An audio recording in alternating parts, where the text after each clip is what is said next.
Hi everybody, Bob with Knives Town here. Let's take a look at a Spyderco knife. This particular model is the Caly 3, or that would be, that's short for Calypso.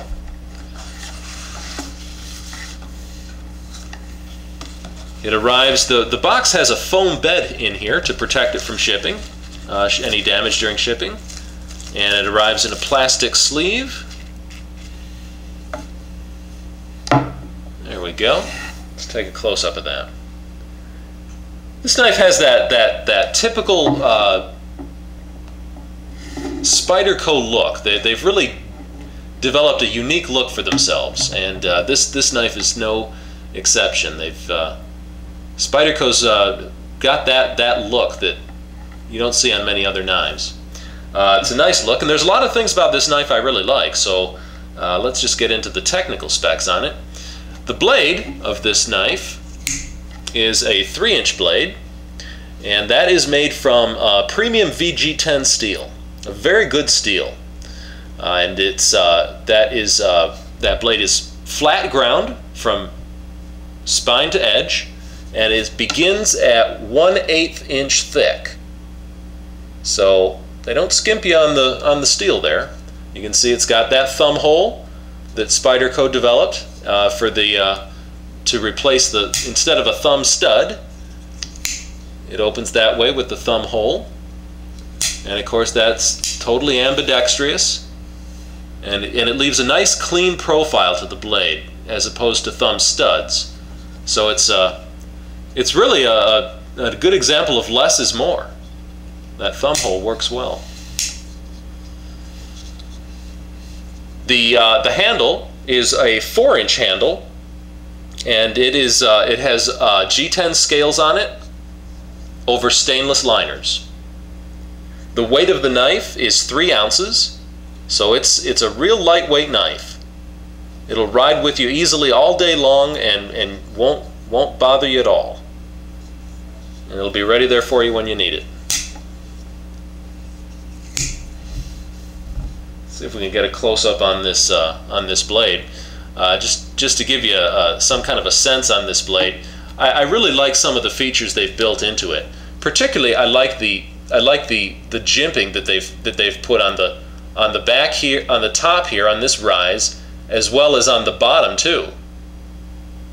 So you can really choke up on it and get scalpel-like control over that blade. It's like surgical control over that blade. All right. You can see here that it is flat ground, and there's the logo, and it comes to a very, very pointed tip. And I can tell you something also about this knife. There's 3 levels of sharpness, in my opinion, that knives come from out of the box. One is not very sharp, and that's disappointing. Then you have sharp, which is good, but then you've all got frighteningly sharp. And there's a lot of the cold steel knives are like that, and the Spydercos also are another good example of that. The edge that comes on this knife out of the box is like a straight razor. I mean, it's just a ferocious edge. And I can tell you that that is due to the thinning of the blade. As it's ground, the flat grind begins at the spine and goes all the way to the edge. And as that goes down, that blade, even right there, I can feel that blade is very thin. That blade is right there where my thumb is. That's not even at the edge. That's about 3/4 of the way. And I'm telling you, it's very thin even right there. And that's still not even there yet. So I mean, that's how that edge gets so sharp. That hair popping edge is due to the thinness of that blade. You can see there, if I can get it. You can see there where you can see how it's thins down on each side. Anyway, another thing I like about this is that rise. That the jimping on that rise is good not only for downward pressure but also for forward pressure. You know, you can push, just like normal jimping on the back, like right there, is good for non-slip and downward pressure. But this, when it's on the rise there, you get good pushing, piercing pressure to help also. So that's very nice. The handle is ergonomically shaped. You've got a choil really here, you know, which is for your first finger, and you can really choke up on the blade there. And then the next finger groove is here, and then there's another back here at the waist of the knife, so you can really get a good grip on that. And the back of the knife is rounded like this, so it fits right into the palm of your hand, right in there. You know, where that fits in real good right in there. So it's a very well-shaped, ergonomically designed knife. You know, is it a pocket knife or a tactical knife? I don't know. I can't tell you. It's kind of in that middle ground. But it will do good cutting chores from light to medium duty, and do them very well with that keen edge. It does come with a pocket clip, which is heat treated to give it a good spring tension. That's got a good tension on it. It is swappable. It can be swapped to the other side.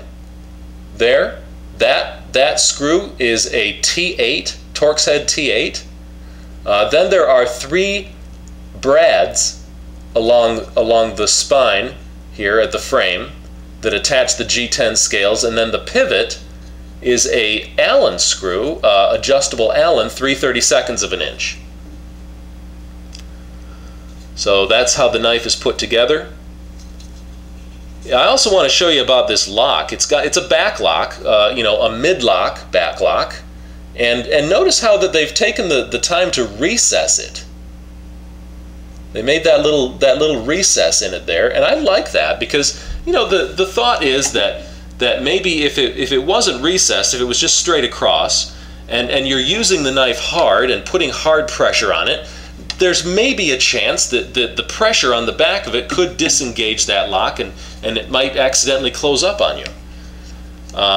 Now, you know, in all honesty, I've used a lot of back locks that don't have a recessed release, and I've never had one accidentally close up on me like that. But nevertheless, I like the thought process.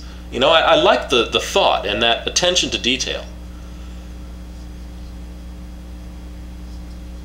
This knife is available with carbon fiber handles as opposed to G10, and there also is a model with the Spyder Edge, which is serrated, and that's a closeout now. It's being discontinued, so you might want to move with some speed if you want that one. But otherwise, you can have this one or one in carbon fiber. Well, I hope you've enjoyed watching that. Thanks a lot, and I'll see you again.